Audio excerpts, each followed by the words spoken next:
আসসালামু আলাইকুম। একটা দুঃখজনক ঘটনা। সকালে আমরা কাজ খুঁজতে বের হয়ে যা দেখি একটা অ্যাম্বুলেন্স আর অনেক লোক দূর বেড়ে যাইতেছে। তো আমরা কাছে যেয়ে দেখি যে একটা অ্যাক্সিডেন্ট হয়েছে, অনেক ভয়াবহ। এক সুদানি ড্রাইভার এক পাকিস্তানকে মাইরা দিছে। তো সুদানি ড্রাইভারটা অনেক গতিতে আসছিল, আর পাকিস্তানি ভাইটা রাস্তা পার হইতেছিল। তো রাস্তা পার হওয়ার সময় তাকে মেরে দেয়। তার সম্পূর্ণ আঘাতটা যায় মাথার মধ্যে লাগে, এবং মাথার মধ্যে লাগার পরে অনেক দূর আসার পরে পরে যে মাটিতে ছিটকে পড়ে। পাকিস্তানি ভাই মূলত ডিউটির থেকে আইসা তো রাস্তা পার হইতেছিল। এখন কার দোষ কতটুকু বেশি তা জানি না। তো প্রবাসী ভাইদেরকে উল্লেখ করে বলতেছি, যখন আপনার কাজ খুঁজতে যান বা বাইরে বের হন, তো রাস্তাটা ভালো করে দেখে আশেপাশে থেকে খেয়াল করবেন যে রাস্তায় কোনো গাড়ি আছে কিনা।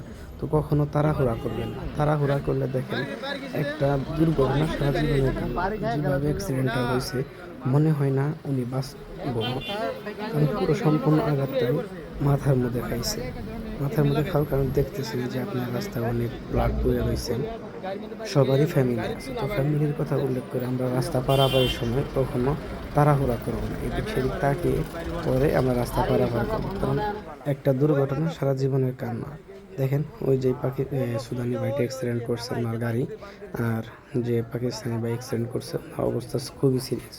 তো আমি চাই যে তার জন্য আপনারা সবাই দোয়া করেন, আর রাস্তা পারাপারের সময় সবাই একটু খেয়াল করে সচেতন হিসাবে পারাপার করবেন।